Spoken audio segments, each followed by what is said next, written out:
Assalamualaikum warahmatullahi wabarakatuh. Saya Nurjana, mahasiswa Akbid Bakti Indonesia Balikpapan semester 1 akan menjelaskan tentang pemeriksaan fisik pada ibu hamil, bagaimana cara mengukur tekanan darah, denyut jantung, jumlah pernapasan, lingkar lengan atas, tinggi fundus arteri, dan pemeriksaan Wilcott. Baik, pemeriksaan kehamilan atau yang biasa juga disebut antenatal care atau ANC dilakukan untuk memastikan kesehatan yang optimal bagi ibu hamil dan bayi di dalam kandungan. Pemeriksaan sebaiknya dilakukan begitu seorang ibu tahu ia mengandung, sehingga segala kemungkinan resiko yang muncul dapat segera ditanggulangi. Baik, sebelum pemeriksaan fisik pada ibu hamil, persiapan alat dalam pemeriksaan fisik pada ibu hamil.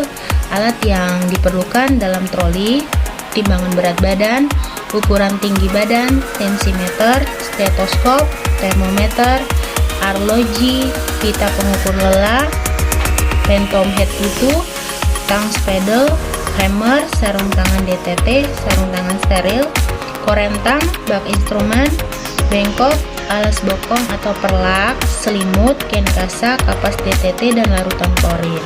Baik, pemeriksaan fisik pada ibu hamil terdiri dari trimester pertama, kedua, dan ketiga.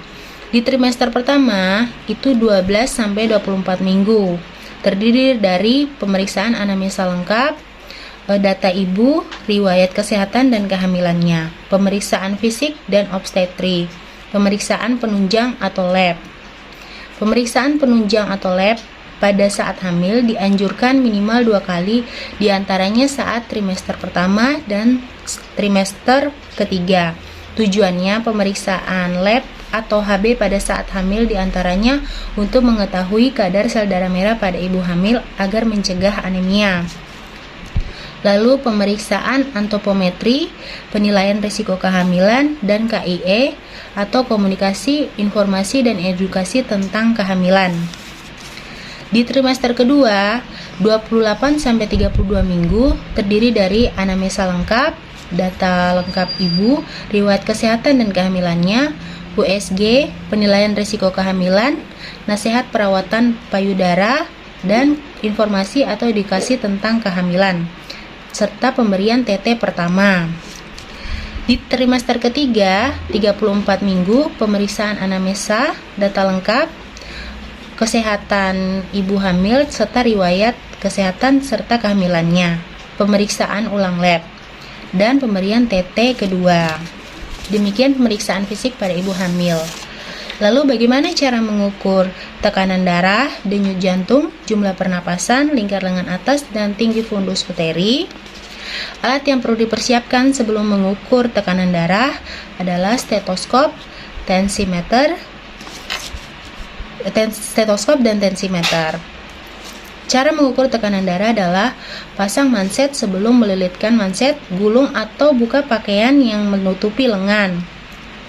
Gunakan 2 jari telunjuk atau jari tengah untuk meraba nadi, lalu letakkan stetoskop di nadi arteri. Pasang stetoskop di telinga dan tidak menghalangi, stetoskop dipasang tidak menghalangi apapun, langsung ke telinga ya. Setelah itu pompa manset. Sebelum memompa manset, pastikan klep balon pompa tertutup, pastikan stetoskop terpasang pada arteri. Setelah itu periksa tekanan darah dan ukur sistolik dan diastoliknya. Dan pemeriksaan denyut jantung, gunakan 2 jari telunjuk dan jari tengah untuk meraba nadi pergelangan tangan sampai merasakan denyutannya. Lalu hitunglah jumlah denyut nadi selama 1 menit menggunakan jam. Dan mengukur jumlah pernapasan, perhatikan dada orang tersebut naik dan turun. 1 napas lengkap terdiri dari 1 inhalasi saat dada naik diikuti oleh 1 ekspirasi saat dada turun. Untuk mengukur jumlah pernapasan, hitunglah jumlah napas selama 1 menit. Untuk mengukur lingkar lengan atas, tekuk lengan sehingga tangan berbentuk siku, lingkarkan pita lila di titik tengah antara tulang bahu dan siku. Di ukuran lila akan terlihat di pita meteran. Bagaimana cara mengukur tinggi fundus arteri? Caranya adalah siapkan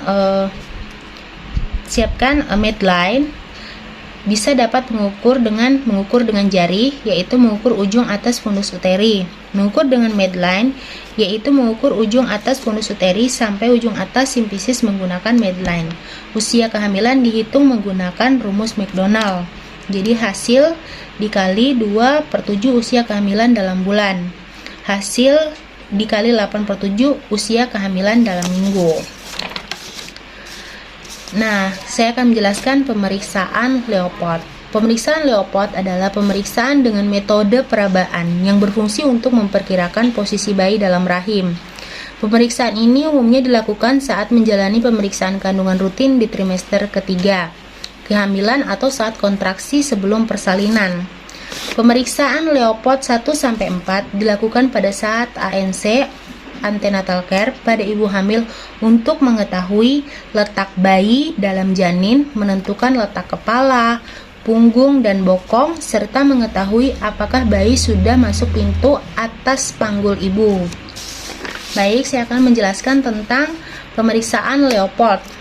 Pemeriksaan Leopold pertama yaitu untuk menentukan bagian janin yang terdapat di fundus uteri dan menentukan usia kehamilan dengan mengukur tinggi fundus uteri.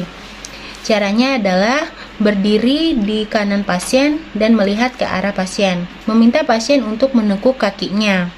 Menghangatkan telapak tangan. Kedua tangan diletakkan pada bagian atas uterus dengan mengikuti bentuk uterus. Lakukan palpasi secara lembut untuk menentukan bentuk, ukuran, konsistensi, dan gerakan janin. Meraba dan menentukan bagian janin yang terdapat fundus. Biasanya sifat kepala, bulat, keras, dan dapat digerakkan atau balotemen. Sifat bokong biasanya tidak spesifik, lebih lunak, tidak dapat digerakkan, serta fundus terasa penuh. Bila kosong, biasanya letaknya lintang. Mengukur fundus uteri untuk menentukan usia kehamilan itu ada dua cara, seperti yang tadi saya sudah sebutkan. Mengukur dengan jari, mengukur ujung atas fundus uteri menggunakan jari. Mengukur dengan Medline, mengukur ujung atas fundus uteri sampai ujung atas simfisis menggunakan Medline. Usia kehamilan dihitung dengan menggunakan rumus McDonald tadi. Usia kehamilan tinggi fundus uteri, minggu, bulan diukur dengan jari dan Medline. Sebelum 3 bulan belum dapat diraba dari luar ya. Jadi ukuran 12 minggu akhir bulan 3, 1-2 jari di atas simfisis. 16 minggu akhir bulan 4, pertengahan antara simfisis dan pusat. 20 minggu akhir bulan 5, 3 jari di bawah pusat 20 cm. Kalau 24 minggu akhir bulan 6, setinggi pusat 24 cm.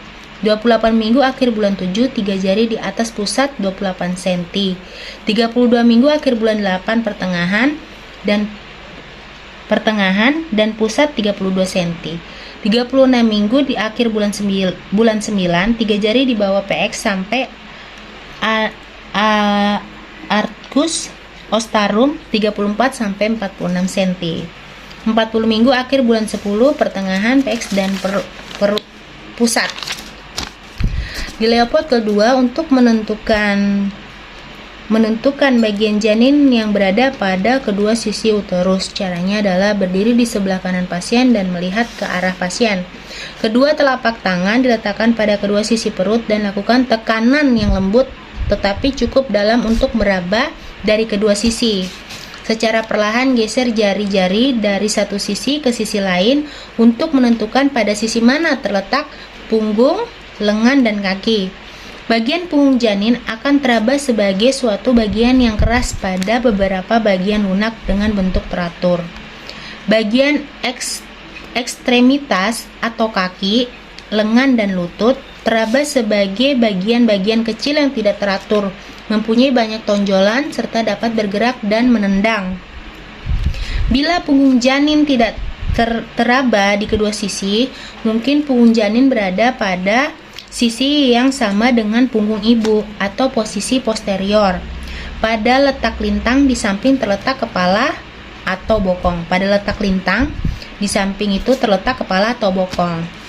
Di Leopold ketiga, untuk menentukan bagian janin yang terdapat di bagian bawah uterus dan menentukan apakah bagian janin sudah masuk pintu atas panggul atau PAP.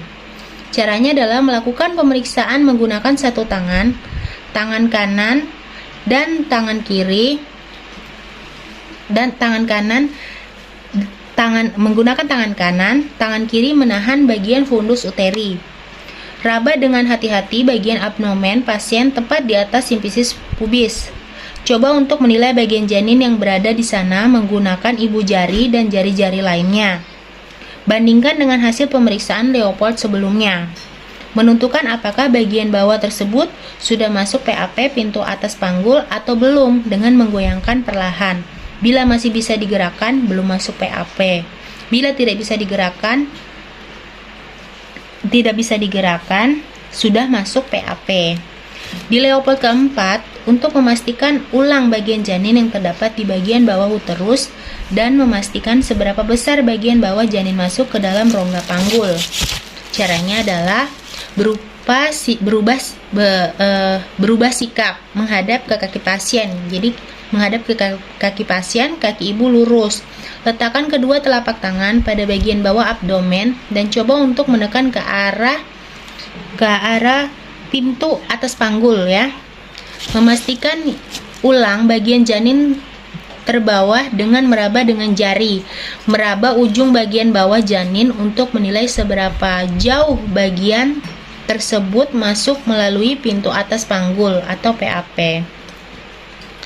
Jika kedua tangan konvergen itu sama dengan baru sebagian kecil yang masuk ke dalam rongga panggul. Jika kedua tangan sejajar, sudah masuk separuh. Jika kedua tangan divergen, sudah masuk sebagian besar ya. Mendengarkan, lalu lakukan auskultasi. Mendengarkan denyut jantung janin atau DJJ dengan menggunakan funendoskop atau Doppler. Caranya adalah meletakkan funendoskop pada daerah punggung janin.